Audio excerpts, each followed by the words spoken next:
Hello everyone, welcome back to SA net Pathshala. और आज का जो टॉपिक है वो है कंप्यूटर मेमोरी। तो इस वीडियो में हम देखेंगे कंप्यूटर मेमोरी क्या होता है, क्या क्या उसके टाइप्स होते हैं और उस टाइप्स के अंदर भी सब टाइप्स हैं तो उनको भी देखेंगे हम। इस वीडियो को दो पार्ट में डिवाइड करूंगा मैं। तो इस फर्स्ट पार्ट में हम एक टाइप के बारे में डिस्कस करेंगे और फिर जो दूसरा मेजर टाइप है उसको नेक्स्ट पार्ट में लेंगे। तो चलते हैं कंप्यूटर मेमोरी को डिस्कस करते हैं। तो सबसे पहले कंप्यूटर मेमोरी क्या होता है और उसके types. So first of all computer memory के डेफिनेशन पे आ जाते हैं। So what is computer memory? Computer memory is the storage space where data, instruction and results are stored. So एक स्टोरेज स्पेस होता है और उसमें डेटा, इंस्ट्रक्शन और रिजल्ट स्टोर होता है। तो हम अपने मोबाइल फ़ोन से भी इसको कंपेयर कर सकते हैं। जो हम फोटोज़ खींचते हैं वो कहीं एक स्टोरेज स्पेस में स्टोर होता है ना, और वो भी एक तरीके का डेटा ही है। तो वो भी जहाँ पे स्टोर होता है वो भी एक मेमोरी ही होती है, वो फ़ोन की मेमोरी होती है। यहाँ पर हम कंप्यूटर मेमोरी की बात कर रहे हैं पर कंसेप्ट सेम है। सो ये डेटा होते हैं, उसमें इंस्ट्रक्शंस होते हैं। इंस्ट्रक्शंस क्या होते हैं? सॉफ्टवेयर होते हैं, मतलब कि क्या एग्जीक्यूट करना है। और रिजल्ट्स होते हैं। रिजल्ट्स क्या होते हैं? जैसे कि मैं कोई वीडियो एडिट करता हूँ तो उससे एडिटिंग का जो रिजल्ट आएगा वो भी मेमोरी में ही स्टोर होगा ना। तो वो इंस्ट्रक्शंस भी मेमोरी में स्टोर होते हैं। ये इसका एक और पॉइंट ये भी है कि जैसे कोई भी हमारी एप्लीकेशन रन करती है तो उस टाइम पर ये इंस्ट्रक्शन जो होते हैं ये भी इन मेमोरी ही होते हैं। मतलब जो हम जैसे हम कहीं पे क्लिक कर रहे हैं तो वो उसी टाइम पे एग्जीक्यूट होना चाहिए, और ये चेंज होते रहते हैं इंस्ट्रक्शन। तो ये भी मेमोरी के पार्ट में ही आता है। अभी देखते हैं कि ये इंस्ट्रक्शंस कौन सी मेमोरी में रहते हैं, डेटा कौन सी मेमोरी में रहता है, वो मेमोरी के टाइप्स में डिस्कस करेंगे हम। सो आगे यहाँ पे देख लेते हैं। So that CPU can access them quickly. अब ये जो भी डेटा, इंस्ट्रक्शन या रिजल्ट्स हैं, अल्टीमेटली सीपीयू को इसको एक्सेस करने की ज़रूरत होती है प्रोसेसिंग के लिए। तो ये स्टोरेज स्पेस होता है जिसको सीपीयू एक्सेस कर सकता है क्विकली। अब कंप्यूटर मेमोरी के टाइप देख लेते हैं हम। सबसे पहला आता है प्राइमरी मेमोरी और दूसरा होता है सेकेंडरी मेमोरी। अब प्राइमरी मेमोरी को हम मेन मेमोरी भी कहते हैं और सेकेंडरी मेमोरी को कहते हैं हम ऑक्सिलरी मेमोरी। तो ये बहुत इंपॉर्टेंट है कि मेन मेमोरी कौन सी मेमोरी होती है, प्राइमरी मेमोरी होती है। अब प्राइमरी मेमोरी में क्या क्या आता है? रैम आता है और रोम आता है। इसको मेन मेमोरी इसलिए कहते हैं क्योंकि इसके बिना कंप्यूटर की जो एप्लीकेशंस है वो रन ही नहीं हो सकती। So RAM and ROM are required to start the computer. और उसके बाद सेकेंडरी मेमोरी आती है जिसके अंदर मैग्नेटिक स्टोरेज और ऑप्टिकल स्लैश फ्लैश भी आता है। तो ये हम डिस्कस करेंगे बाद में। आज इस वीडियो में मेनली हम ये वाला पार्ट कवर करेंगे जिसमें हम देखेंगे प्राइमरी मेमोरी क्या होती है, प्राइमरी मेमोरी के टाइप्स देखेंगे, रैम एंड रोम, और फिर रैम एंड रोम के भी सब टाइप्स देखेंगे, वो आगे डिस्कस करेंगे क्या क्या होते हैं। तो नेक्स्ट स्लाइड पे चलते हैं।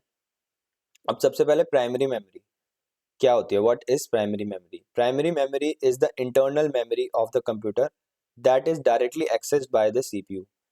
सो मतलब ये इंटरनल जब हम कहेंगे इंटरनल मेमोरी होती है, मतलब ये कंप्यूटर के अंदर ही होती है, फिक्स होती है मदरबोर्ड में। और ये सीपीयू जो है वो डायरेक्टली एक्सेस कर सकता है।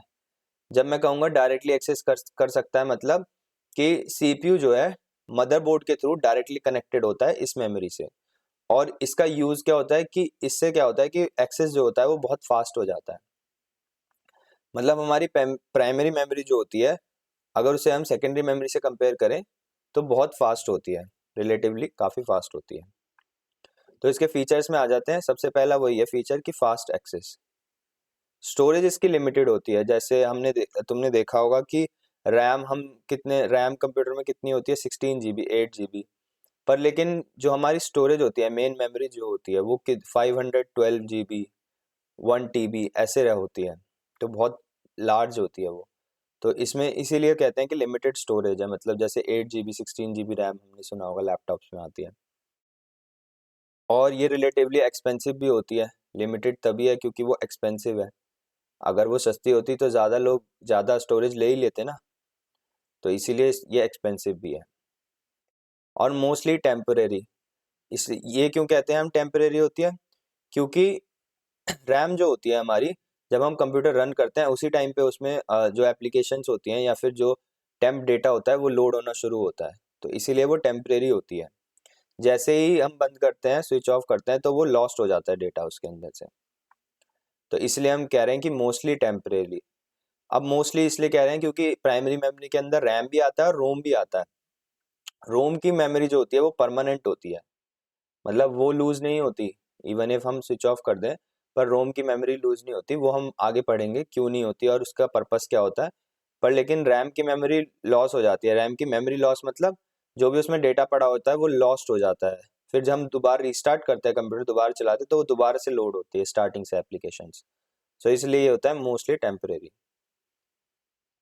सो आई होप प्राइमरी मेमोरी सबको समझ में आ गया होगा। नेक्स्ट चलते हैं, अब हम देखेंगे प्राइमरी मेमोरी के टाइप्स। तो सबसे पहला टाइप जो हमने देखा था वो था रैम। तो चलो रैम को डिस्कस करते हैं।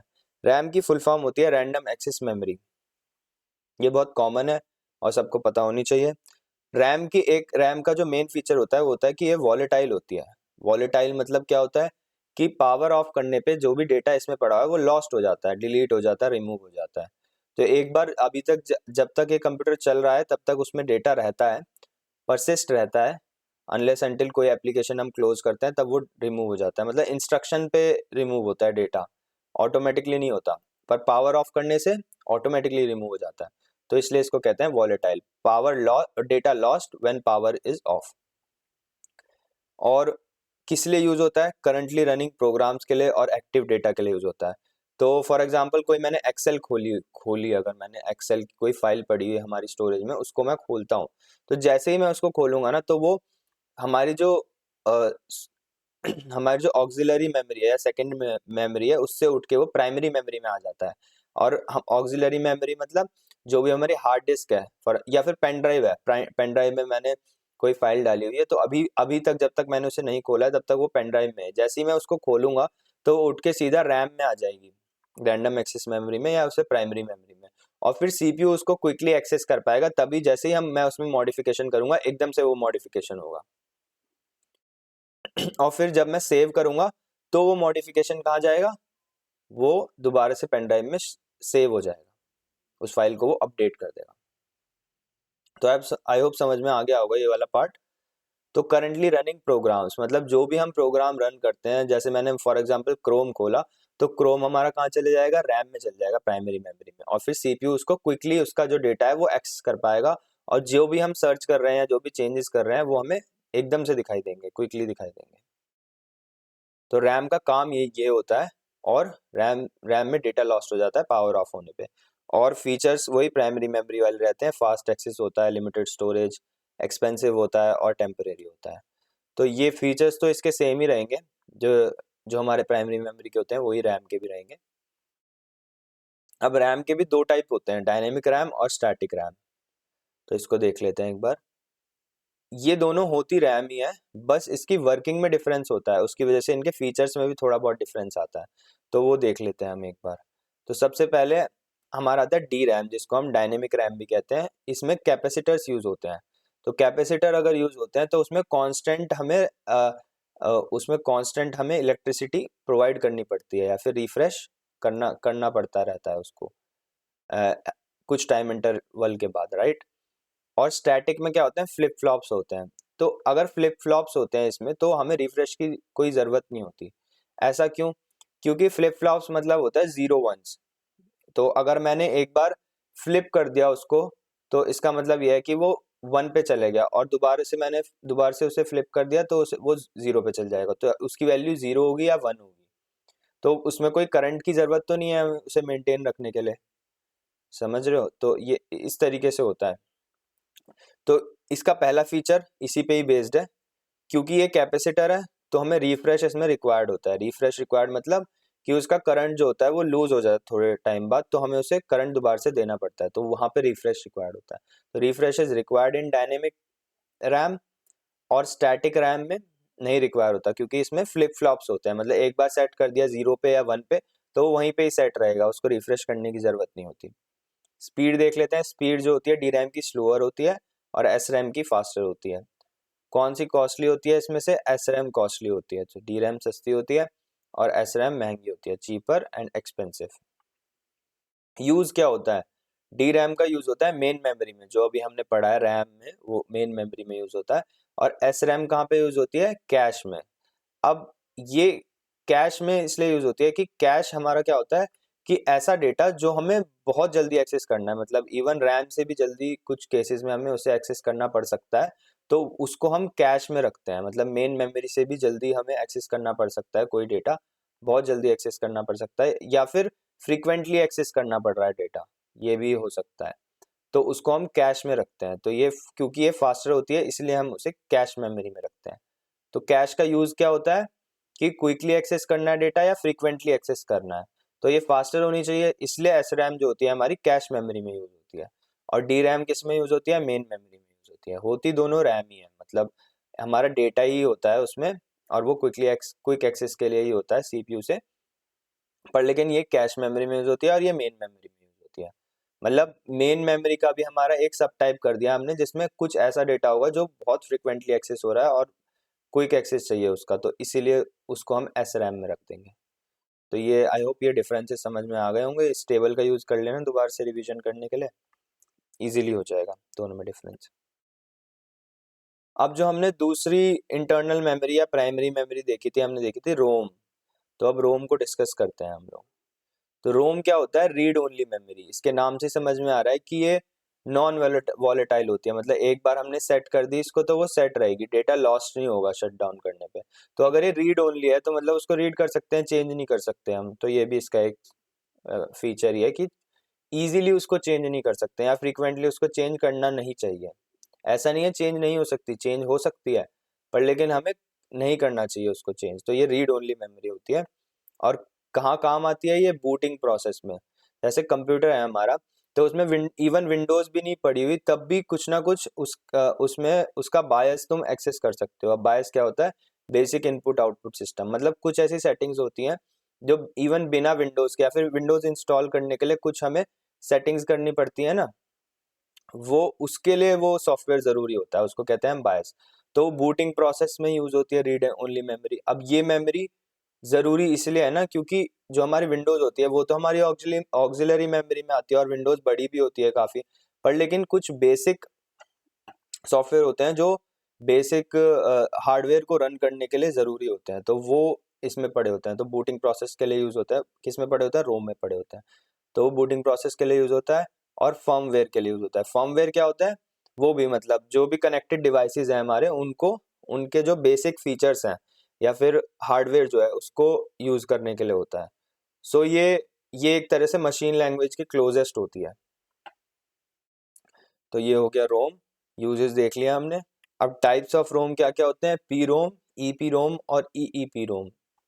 देख लेते हैं इनमें क्या क्या डिफरेंस होता है और इनकी फुल फॉर्म क्या होती है। सबसे पहले पी रोम। पी रोम की फुल फॉर्म होती है प्रोग्रामेबल रोम। ये नॉट इरेजेबल होता है, और ये जो होता है ये प्रोग्रामेबल नहीं होता। अब आप कहोगे कि इसका नाम तो प्रोग्रामेबल रोम है, सॉरी रीप्रोग्रामेबल नहीं होता ये। अब आप कहोगे कि इसका नाम तो प्रोग्रामेबल रोम है, तो ये रीप्रोग्राम क्यों नहीं हो सकता? क्योंकि ये रीप्रोग्रामेबल नहीं है, सिर्फ प्रोग्रामेबल है। इसका मतलब ये है कि इसको एक बार जो अगर हमने इसमें डेटा डाल दिया तो वो इरेज नहीं हो सकता। एक बार डाल दिया तो डाल दिया, फिर वो रीड ओनली हो जाता है परमानेंट। स्पीड क्या होती है इसकी? स्लो होती है। अब हम देखते हैं ईपी रोम क्या होता है? इरेजेबल प्रोग्रामेबल रोम। मतलब कि ये प्रोग्रामेबल तो है, मतलब उसको प्रोग्राम हम कर सकते हैं, पर हम लोग उसमें से जो भी हमने प्रोग्राम डाला है उसे इरेज भी कर सकते हैं और उसे रीप्रोग्राम कर सकते हैं। तो ये रीप्रोग्रामेबल है, हाँ रीप्रोग्रामेबल है। इरेजेबल है मतलब इरेज करके दोबारा प्रोग्राम कर सकते हैं उसको। और कैसे करते हैं? इरेजिंग मेथड क्या होता है इसका? यूवी लाइट से होता है ये, मतलब उस पर यूवी लाइट डाल दो तो जो भी डेटा पड़ा हो उसमें वो इरेज हो जाता है थोड़े टाइम बाद। जैसे ही वो इरेज हुआ तो उसे रीप्रोग्राम कर सकते हैं। स्पीड इसकी क्या रहती है? मीडियम रहती है। ईईपी रोम क्या होता है हमारा? इलेक्ट्रिकली इरेजेबल प्रोग्रामेबल रोम। मतलब कि इसको इरेज करने के लिए हम इलेक्ट्रिक सिग्नल से इसको इरेज कर सकते हैं। इसको कुछ अलग से यूवी लाइट में एक्सपोज करने की जरूरत नहीं होती है, सीधा इलेक्ट्रिक सिग्नल से ही, जैसे हमने फॉर्मेट किया तो वो फॉर्मेट हो जाएगा। तो इलेक्ट्रिकली इरेजेबल प्रोग्रामेबल रोम। अब ये रीप्रोग्रामेबल है, हाँ बिल्कुल है, क्योंकि इलेक्ट्रिकली इरेज कर सकते हैं इसमें से, तो उसे दोबारा से प्रोग्राम भी कर सकते हैं। अब ये बायस और फर्मवेयर में यूज होता है हमारा, और फास्ट होता है। जैसे बायस के अपडेट आते हैं, तो इसका मतलब क्या होता है कि वो बायस में जो भी बायस की जो भी इंफॉर्मेशन पड़ी हुई है उसको रिमूव करके दोबारा से डालता है ना, तो इसीलिए इसमें ई पी रोम यूज होता है बायस में, ताकि हम उसे इलेक्ट्रिकली इरेज कर पाएं और बायस को अपडेट कर पाएं। ये भी फास्ट होता है। लास्ट हमारा होता है फ्लैश रोम, और ये एडवांस ईईपी रोम है, और इसमें इलेक्ट्रिकल, ये भी इलेक्ट्रिकली ही इरेजेबल होता है पर ब्लॉक्स में होता है। इसका एग्जांपल है पेन ड्राइव या एसएसडी। इसमें क्या होता है, जैसे हमने कुछ डेटा डाला, तो ऐसा नहीं है कि हमें सारा डेटा एक बारी में डिलीट करने की जरूरत होगी, हम ब्लॉक्स में मतलब कुछ डेटा डिलीट कर सकते हैं उसमें से, राइट। तो ये इसका फायदा होता है। तो ये एडवांस ईईपी रोम है, और ये वेरी फास्ट होता है, इससे भी फास्ट होता है ईईपी रोम से। और पेन ड्राइव एसएसडी का एग्जांपल है, रीप्रोग्रामेबल होता है। तो ये हो गया टाइप्स ऑफ रोम। और एक ये देख लेते हैं लास्ट स्लाइड हमारी, रैम वर्सेस रोम, और फिर जो नेक्स्ट जो हमारा है ऑक्सिलरी मेमोरी है, नेक्स्ट टॉपिक, उसको हम पार्ट 2 में कवर करेंगे। सो रैम और रोम में डिफरेंस देख लेते हैं। सबसे पहले फुल फॉर्म देख लेते हैं। रैम की होती है रैंडम एक्सेस मेमोरी, और रोम की होती है रीड ओनली मेमोरी। रैम हमारी वॉलेटाइल होती है, ये नॉन वॉलेटाइल होती है, मतलब पावर ऑफ पे डेटा रैम में से रिमूव हो जाता है पर रोम में से नहीं होता। यूजेज क्या होता है, प्रोग्राम जो रन हो रहे हैं। रोम का यूजेज क्या होता है, बूटिंग के लिए, बायस के लिए। रैम का क्या, रैम में क्या मॉडिफिकेशन कर सकते हैं हम, हाँ कर सकते हैं। और रोम में मॉडिफिकेशन कर सकते हैं, पर लेकिन जब जब कंप्यूटर रन हो रहा है तब नहीं कर सकते, तो मोस्टली नो है, मतलब रीड ओनली मेमोरी होती है ये, मतलब रेयर है इसमें मॉडिफिकेशन, इसीलिए इसलिए लिखा है मोस्टली नो। स्पीड किसकी फास्ट होती है, रैम की फास्ट होती है, रोम की स्लोअर होती है। सो ये यहीं तक ही था पार्ट 1। अब नेक्स्ट जो है हम नेक्स्ट वीडियो में उठाएंगे ऑक्सिलरी मेमोरी, और उसको उसके टाइप्स को भी डिस्कस करेंगे और समझेंगे क्या होता है। Thank you all for joining, do subscribe the channel, thank you.